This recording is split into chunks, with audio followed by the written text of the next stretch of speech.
Whoa! Hey everyone, my name's Elliot. Today, I'll be taking on the journey to discover what it means to be a cybersecurity professional and also what it means to stay cyber safe. Cyber Chat is a 3-part series, and today we're going to be joining 2 cybersecurity experts. Whoa! Hey, what's up guys? Maybe you guys can introduce yourselves.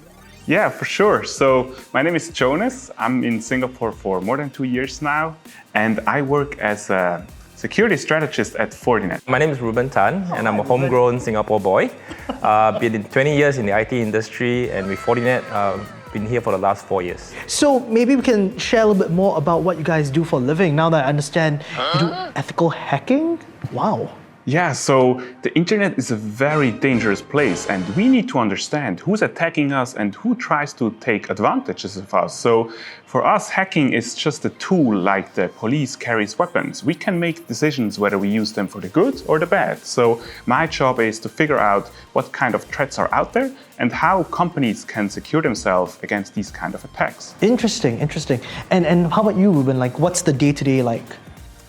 So for me, it's to make sure that my team is able to help our customers tide through their cybersecurity issues. So it's all about prompt resolution to quickly address whatever threats that they're going through right now, and to provide quick remediation steps and guide them along the way. What are the requirements to do your job? So I think that's a misconception. You don't need to be a super genius to do these kind of things. I think the most important part is you need to find something which you're truly passionate about and which you like to go after every single day.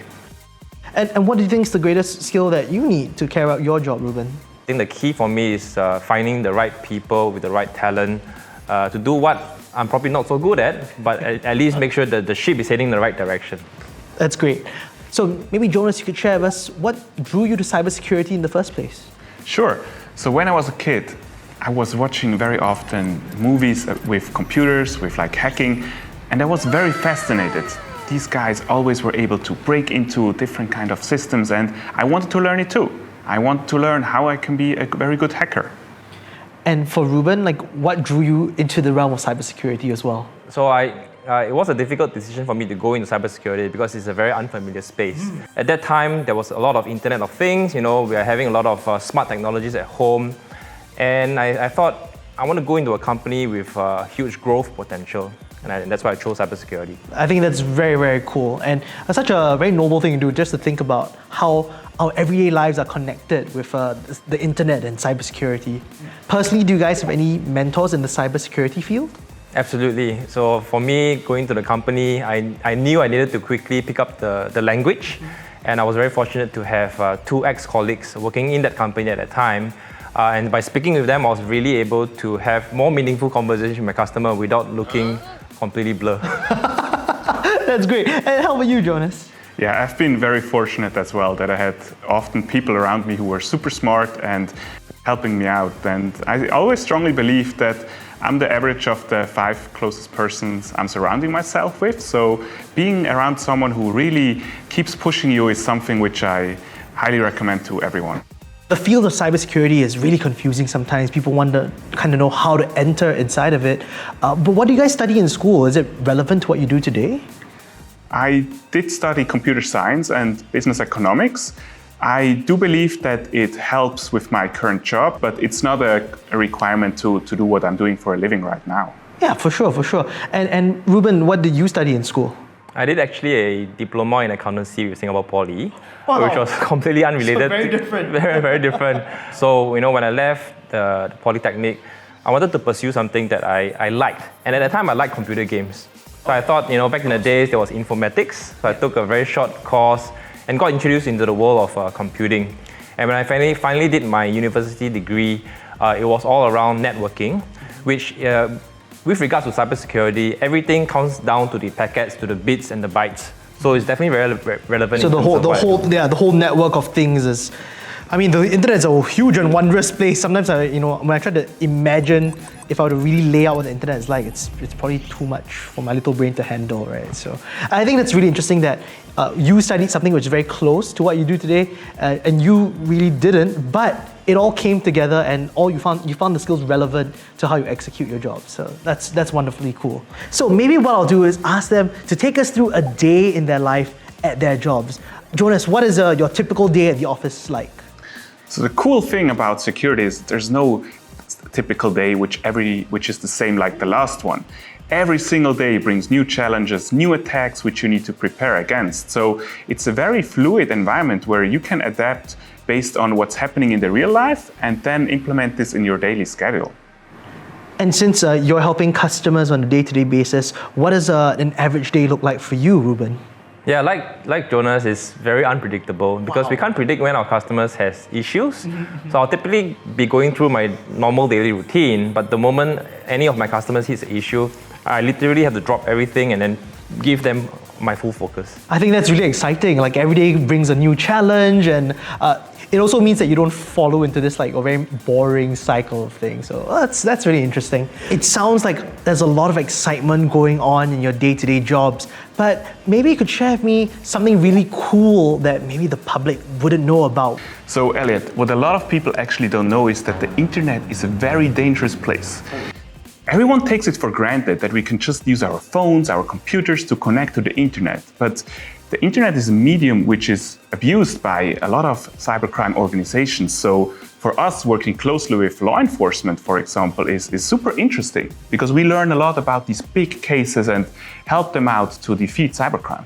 Right, okay. And when it comes to your job, is there anything that you would like to share with the public? So along the lines of what Jonas shared, a lot of the things we do are very secretive. I can't share much. However, it's always been very interesting to see when working with our customers how they were attacked, and then a few hours or a few days later, the way it gets reported in the media. So it's very interesting to always look from two angles. So the way we've been talking about cybersecurity, I've always pictured in my mind like those movies where you have people hacking into like cameras and zooming in and trying to like solve crimes and stuff. Maybe it's a big misconception, but what are some of the misconceptions you face in your job? So there are a lot of misconceptions indeed, Elliot.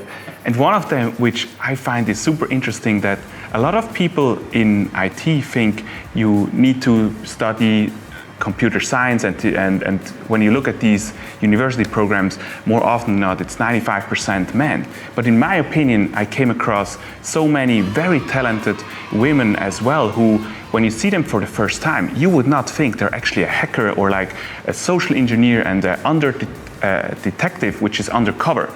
So in my opinion, more and more women should actually find a way into cybersecurity as well. That's really cool. And how about you, Ruben? Like, what do you think is a misconception about your role in cybersecurity? Yeah, before I went into IT, I always thought that you need to be a genius in everything about IT. Oh. And if you look at our company's portfolio of products, there's over 50. It's totally impossible for one single human being to be across all 50 products. So you just need to be strong in a few areas and then work with others who are stronger in other areas. That's awesome. Play up to your strengths, and everyone can do their part for cyber wellness.